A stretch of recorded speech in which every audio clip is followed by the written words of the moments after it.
After a blocked punt, Florida State was able to gash North Carolina on this opening play with a run by Jordan Travis for a touchdown. Let's take a look at what Florida State was able to do here to give Carolina's defense problems and how they were able to cause problems for the Carolina front all day, actually. Let's take a look at schematically what's going on and then how Florida State was able to take advantage of this North Carolina front and set the tone for a big win on Saturday. So first things first, they motion the back into the backfield, which is a way for them to get a sense of what front Carolina's actually in. So you'll notice that as the back comes into the backfield here, so let's get back to the play itself. As the back comes into the backfield, you're getting this this safety is out with the back initially, and then just kind of comes back into the box, and you see the backer back out when that happens. So the backer's in the gap here initially, and they hard count it. Backer comes out of the gap as the back comes back, but you're still expecting him to come back in, because when you see this guy out with the back and then move in the way that he is, this is man coverage.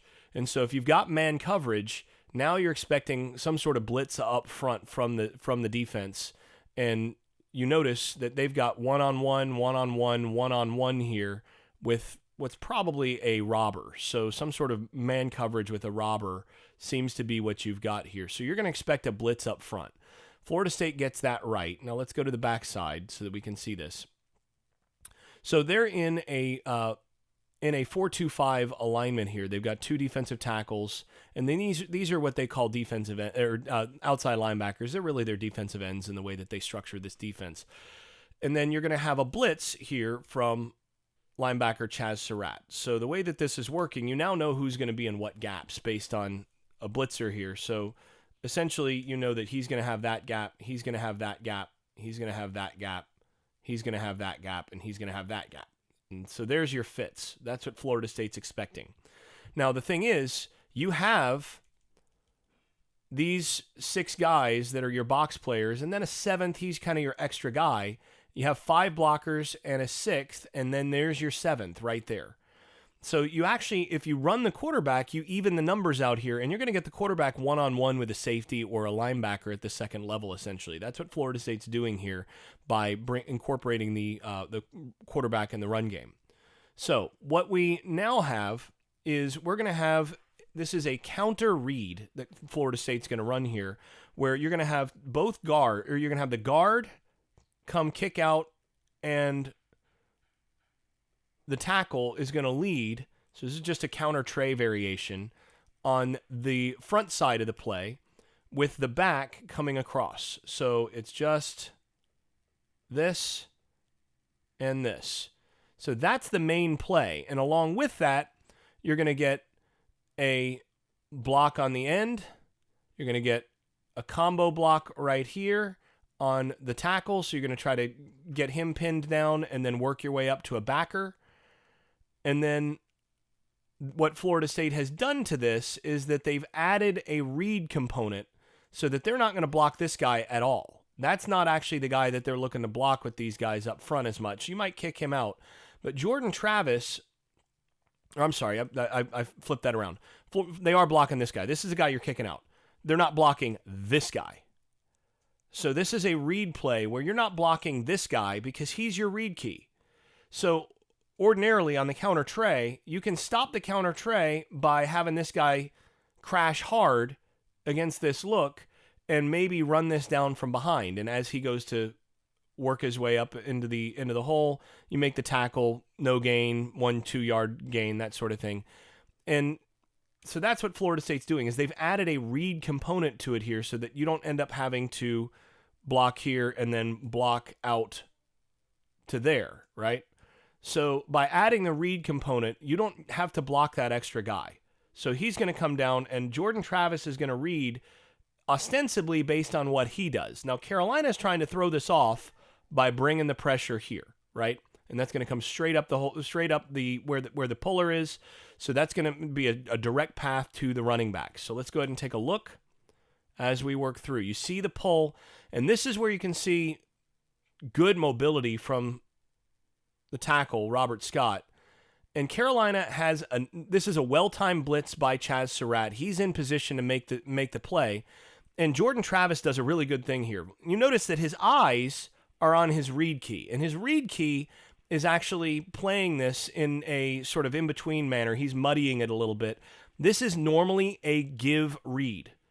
So quarterback feels like he's covered here. Quarterback should be handing this off. But Travis is a good enough player to be looking here and still see with his peripherals that you've got a blitz going, and he should have seen this in the pre-snap anyway. So he should have his eyes to the backer just on the peripheral a little bit anyway, based on what he saw pre-snap. So he sees that in the peripheral and goes, if I hand it to him now, that's an automatic loss. So I'm going to pull it, even though this guy is one-on-one with me here, even though that really is a pull read, or that really is a give read, I'm going to pull anyway because they blitzed. So he does that and pulls.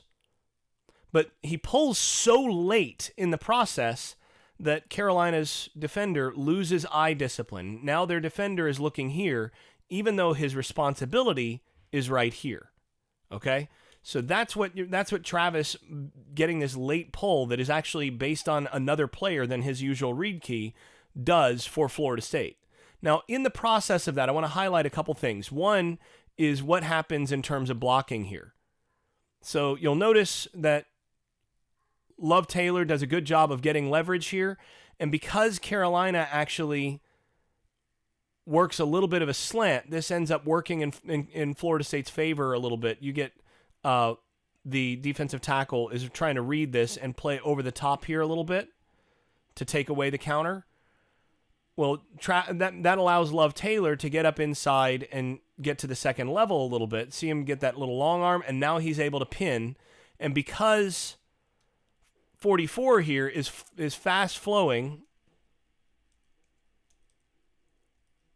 44 is fast flowing to where the counter is going, he can't get to the play side when Travis pulls. Now, the other thing to notice, I want you to take a look at how effective this combo block is on the nose tackle here. And not just on the nose tackle, watch how well they work to the next level together. And this is especially a tip of the cap to Maurice Smith. So first of all, Smith, good job of getting that second foot in the ground.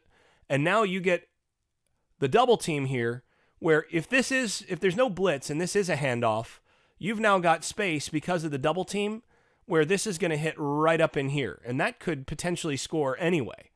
Carolina overjumped it a little bit. You get the kick out, the lead blocker to come up here, and now that's potentially going to score. But because of the blitz, you're in good shape. So that's what you got. And again, really good by Florida State here. Look at that. You got two guys taking care of these two guys. You have the kick out is pretty decent, a little high, but pretty decent. But what's really nice is watching this by Maurice Smith and Dante Lucas, where you see that that double team work about 3-4 yards to the right of the screen. They have pushed, and I'm getting a little bit of a hiccup here on the computer side. They continue to push him and basically work him all the way to the hash, despite where he started.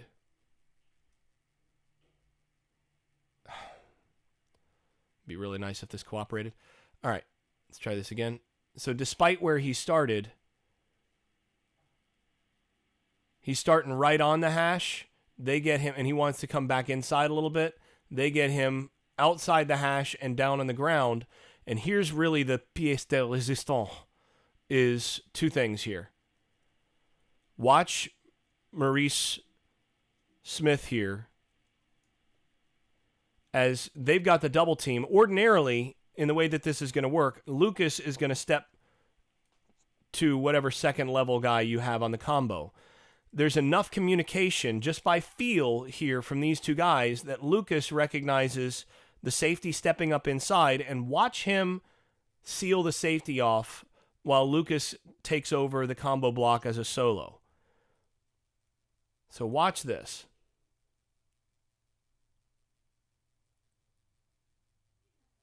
Smith manages to get his hands on the safety, And that's enough once you've got the tackle on the ground, defensive tackle on the ground, and the bad eye discipline here by the